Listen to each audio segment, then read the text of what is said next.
kita dapat bertemu di dalam rumah Allah, lebih-lebih lagi di dalam tazkirah ilmu.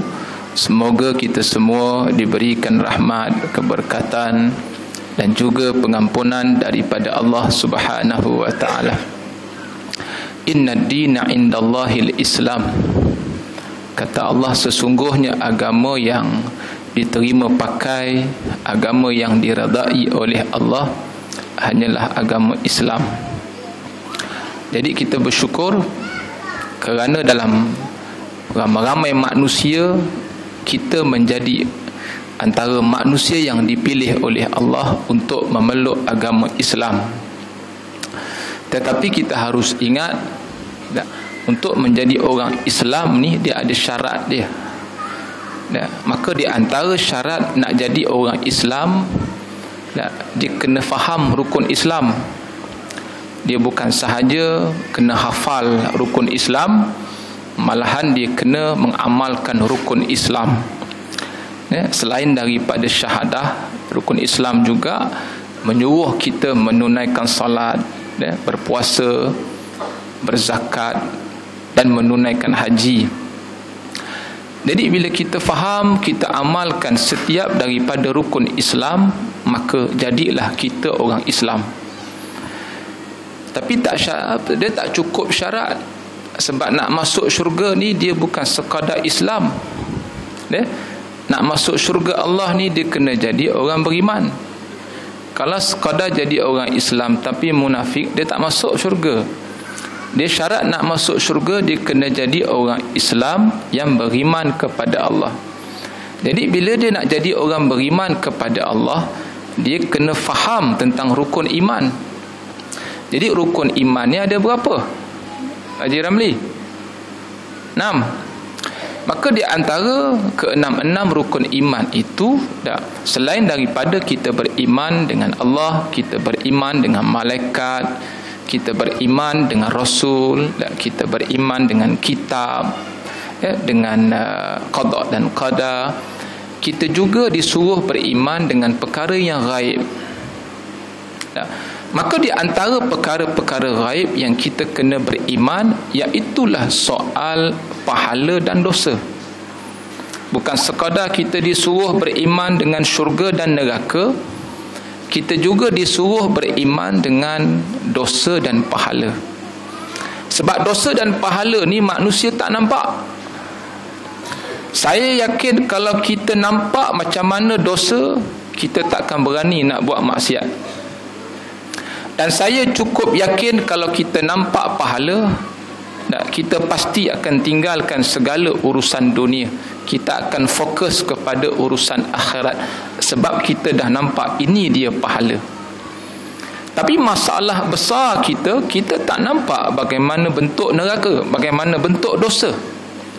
Kita tak nampak bagaimana rupanya pahala tu. Jadi bila kita tak nampak bagaimana rupa dosa, bagaimana rupa pahala, ini satu ujian daripada Allah untuk kita. Sebab itu kita disuruh beriman dengan perkara yang gaib. Maka antara perkara gaib itu, iaitulah beriman dengan dosa dan pahala. Jadi kita kena bersyukurlah, sebab dalam bulan ini, bulan di mana Allah nak bagi pahala. Dalam bulan Ramadan jangan cerita bab dosa. Walaupun dosa Allah akan beri, tetapi dalam bulan ini bukanlah bulan untuk Allah azab manusia. Bulan ini bulan yang mana Allah ada satu projek besar dengan kita manusia. Kalau kita nak tengok bagaimana projek mega Allah dalam bulan Ramadan. Dalam bulan Ramadan ni kata Nabi, tuftahu fihi abwabul jannah. Dan Allah buka seluah-luahnya pintu syurga. Dia takkan tutup. Kalau sebelum daripada Ramadan, pintu syurga tutup. Dia tunggu bila orang nak masuk syurga baru dia buka. Waktu ghlaqu fihi abwabul jahim. Allah tutup segala pintu-pintu neraka. Dia tunggu bila orang nak masuk neraka baru dia buka. Tapi dalam bulan Ramadan pintu neraka tutup terus. Sebab tu kalau nak mati, mati dalam bulan ni, Haji Ramli. Jangan mati luar daripada Ramadan gitu. Ya. Orang kafir masa dia dah mati ni baru dia faham apa itu Ramadan. Orang beriman dia kena faham Ramadan ketika dia hidup. Tak. Orang kafir dia akan faham Ramadan bila dia mati. Kenapa jadi begitu? Sebab bila dia dah mati, datang saja Ramadan baru dia tahu cuti. Dia tak kena azab dah. Baru dia tahu, oh ini Ramadan. Bulan Ramadan ni bulan Allah bagi semua malaikat cuti. Malaikat Malik pun cuti. Tak. Malaikat Munkar Nakir pun cuti. Maknanya azab Allah ke atas setiap manusia pun cuti. Pintu neraka Allah tutup rapat-rapat, tetapi pintu syurga Allah buka tak tutup dah sepanjang dalam bulan Ramadan. Jadi kita kena bersyukur dengan Allah. Sebagai tanda kita bersyukur dengan Allah, kita kena banyak-banyak ingat Allah. Allah sebut uzkurullah dzikran katsira. Kamu kena banyak-banyak ingat kepada Allah. Dalam Al-Quran 3 cara Allah syorkan kepada kita manusia untuk kita ingat Allah. Tak. Allah proposal 3 ayat kepada manusia supaya manusia boleh ingat Allah dengan 3 cara itu. Cara yang pertama yang Allah syorkan kepada kita melalui ayat ini, Allah proposal kepada kita, Allah kata kamu boleh ingat aku dengan cara berdoa kepada aku. Nah, sebab kata Allah, jika kamu ingat aku dengan cara berdoa, aku akan ingat kamu dengan cara aku terima doa kamu. Contoh dalam ayat ini Allah sebut ud'uni astajib lakum. Dan Allah kata kamu minta aku bagi. Tuan-tuan bayangkan, orang yang tak minta pun Allah bagi. Ini kan pula orang yang minta lagilah Allah bagi. Mintalah, nak minta apa? Buat je Ramli cakap, minta apa?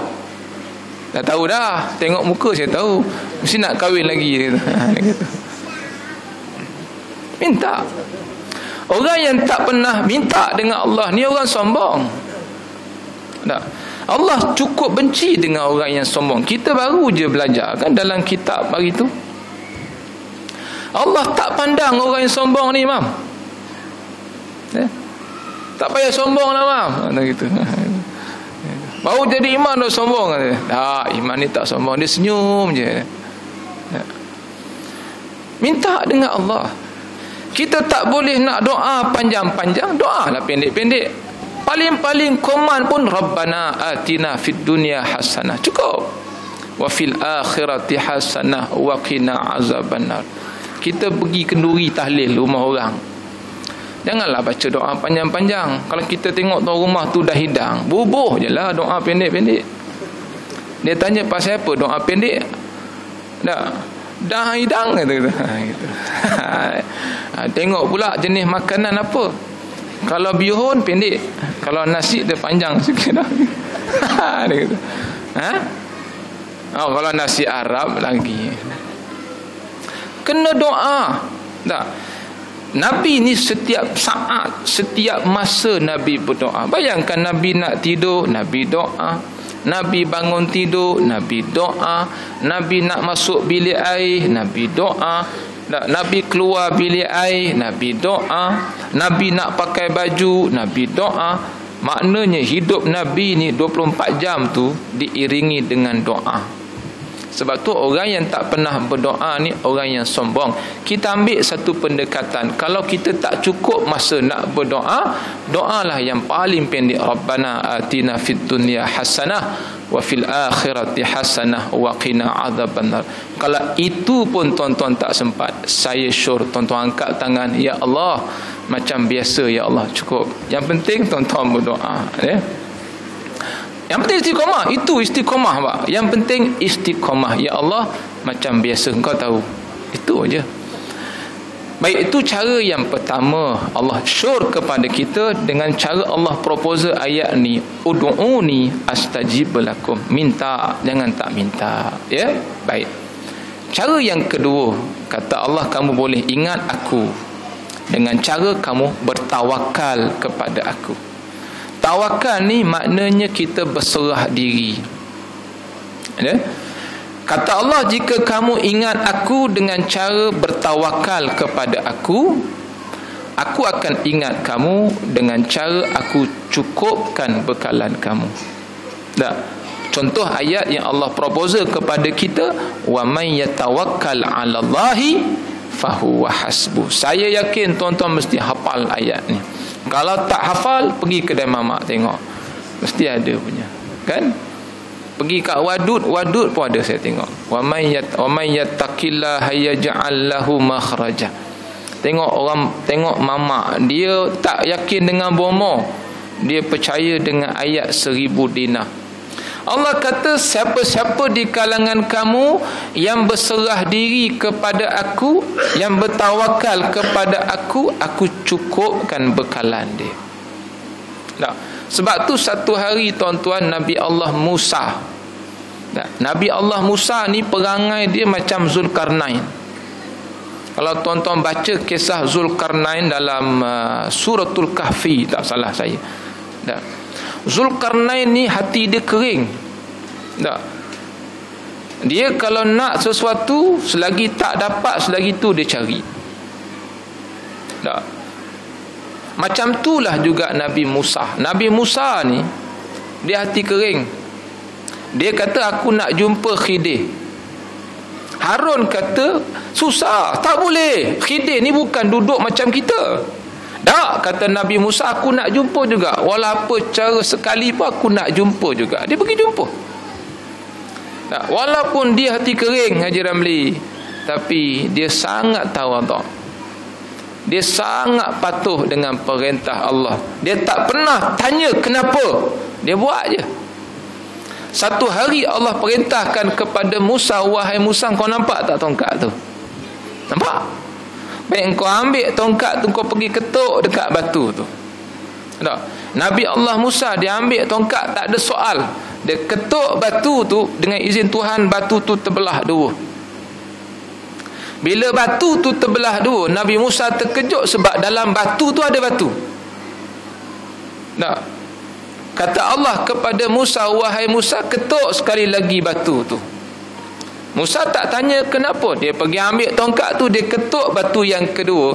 Batu yang kedua terbelah dua. Dia terkejut, rupa-rupanya dalam batu yang kedua ada batu yang ketiga. Nah, kata Allah kepada Musa, ketuk sekali lagi. Musa tak tanya banyak. Dia ambil tongkat, dia ketuk, terbelah batu yang ketiga.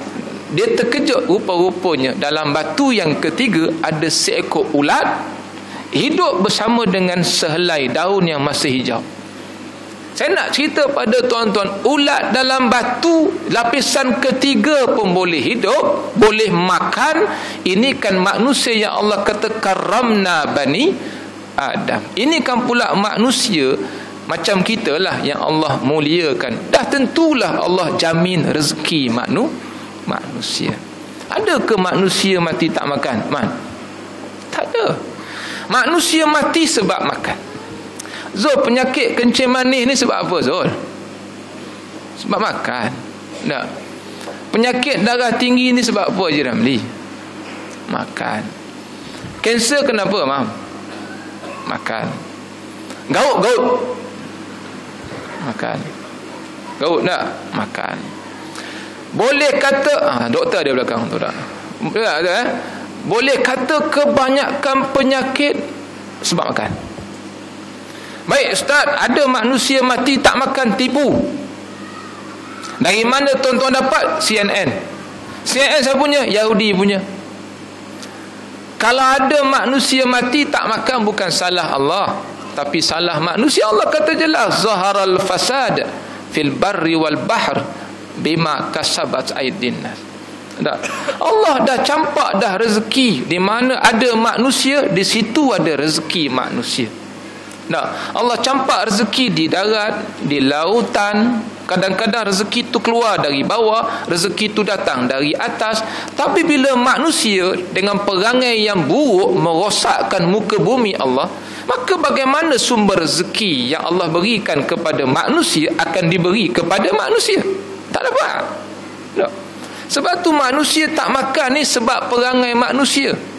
Bila manusia rosakkan sumber alam, bermakna punca rezeki manusia jadi rosak. Sebab tu ada manusia tak makan. Betul tak? Jadi bila kita sedar hal itu, setiap manusia mesti kena berserah diri kepada Allah. Sebab kata Allah, jika kamu berserah diri kepada aku akan ingat kamu dengan cara aku cukupkan bekalan kamu. Macam kita bela anak kita tak? Dengan penuh tawakal, akhirnya dia besar jadi manusia, kan? Yang penting kita hantar dia ke sekolah, kita jaga dia elok-elok, tak? Kemudian kita berserah diri kepada Allah dengan cara berdoa, ya Allah, kau jadikanlah anak aku anak yang saleh, kan? Baik, itu cara yang kedua. Cara yang ketiga saya kira akhir untuk malam ni, tak? Allah syorkan kepada kita, kamu ingat aku dengan cara kamu lakukan seberapa banyak amal kebaikan, aku akan ingat kamu dengan cara aku beri rahmat kepada kamu. Inna rahmatallah qaribum minal muhsinin. Tak?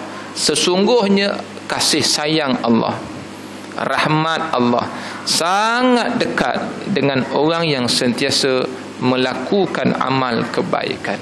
Tuan-tuan, Nabi kata faman tatawwa'a wa ja'alallahu qiyama lailihi tatawwa'a. Ramadan ni pada malamnya disunatkan kita bertarawih. Faman tatawwa'a fihi bi khaslatin minal khair. Barang siapa yang pada malam Ramadan bertarawih, tak, yang mana tarawih ni hukumnya sunat, kana kaman adda fihi faridatan fima siwahu. Allah bagi pahala dia sembahyang, dia lakukan ibadah yang fardu. Kita sembahyang sunat tarawih, kita dapat pahala sembahyang isyak. Orang yang dah kahwin ni, kalau dia datang surau sembahyang berjemaah, contoh sembahyang isyak tadi, dia dapat double. Orang yang belum kahwin, dia dapat 27 kalau dia sembahyang berjemaah, faham? Kalau dia dah kahwin, dia dapat double, dia dapat 54. Itu kalau satu bini. Gitu. Ustaz ni asyik bini je dah gitu. Kalau satu, kalau dua, tambah lagi 50, tambah lagi 27. Tak? Banyak. Maknanya dalam bulan Ramadan kita sembahyang tarawih sunat je berjemaah, kita dapat 54 pahala. 2 rakaat 54. Kalau kita buat 8, 24 kali 8 sekarang. Buat sekarang, Man. Berapa? Cepatlah kira, Man. Mana posisi ni? Berapa? 54 kali 8. 400 lebih lah. Kita gitu. Kita tambah dengan 3 rakaat witir. Banyak Kalau buat 8, kalau hampa balik sambung lagi buat 20. 20 kali 54. Untuk orang yang dah kahwin je. Kalau orang yang belum kahwin 27. Buta-buta je Allah bagi pahala. Sebab tu bulan Ramadan ni projek mega Allah untuk manusia. Baik itu sembahyang sunat tarawih. Kata Nabi, man farada fihi bi khaslatin minal khair. Dalam bulan ini kamu buat satu ibadah fardu, kana kaman adda faridatan fima kana kaman adda 70 faridatan fima siwahu. Pahala orang yang satu ibadah fardu dia buat dalam bulan ni, pahala dia 70 ibadah fardu. Banyak 54 kali 70 berapa, Man? Malah ni kita belajar matematik. Berapa kira? 3,700 lebih. Bayangkan. Kita sembahyang fardu isyak, umpama kita sembahyang 70 kali isyak dalam bulan ni lah. Satu malam ni, bayangkan kalau kita duduk dalam 30 hari Ramadan, maknanya 30 kali isyak kita buat, kalikan dengan 70. Banyak kalau satu waktu. Kalau kita sembahyang 5 waktu, kita sembahyang subuh, pahala dia kita dapat 70 kali subuh kita dapat. Kalau kita 30 kali subuh, kalikan dengan 70 pula. Banyak. Bulan ni je dapat. Bila penyimpan moho-moho besar kata besok raya habis, tutup. Yang mana faham dia menangis. Bukan nangis sebab pokai kata, habis duit aku bulan ni. Dia menangis sebab tawaran tu dah Allah tutup. Tak. Yang mana tak faham dia suka. Sebab tu kita dah tua je Ramli. Yang suka melompat-lompat nak raya ni budak je. Sebab tu tuan-tuan nak tengok, kalau akak semua nak tengok suami tak lama, tengok bila nak raya dia suka ke dia sedih. Kalau dia suka, mana perangai macam budak-budak. Dalam surah Yasin Allah kata orang nak mati ni perangai macam budak-budak. Gitu dah. Ramli tengok gitu. Kalau suka dia senyum besok raya, awak nak mati dah bang. Dia gitu. Dia gitu dah. Baik, kita kena sedih sebab entah-entah tahun depan punya Ramadan belum tentu kita dapat jumpa lagi. Saya pun tak tahulah. Saya tak boleh kata mesti tahun depan kita jumpa lagi Ramadan. Tak. Yang pastinya kita beruntung sebab Ramadan tahun ni banyak ujian yang kita tempuh sepanjang setahun. Nak sampai Ramadan ni kita sakit macam-macam sakit dah. Rupa-rupanya Allah pilih kita juga untuk sampai ke Ramadan tahun ini. Jadi sayugianya kita kena bersyukur kepada Allah. Sebagai tanda kita bersyukur kepada Allah, marilah kita beriman kepada Allah. Marilah kita mentaati segala perintah Allah. Mudah-mudahan kita dipilih oleh Allah untuk menjadi hamba-hambanya yang akan menjadi penghuni di dalam syurga Allah. Baik Pak, saya kira jam pun dah pukul 10.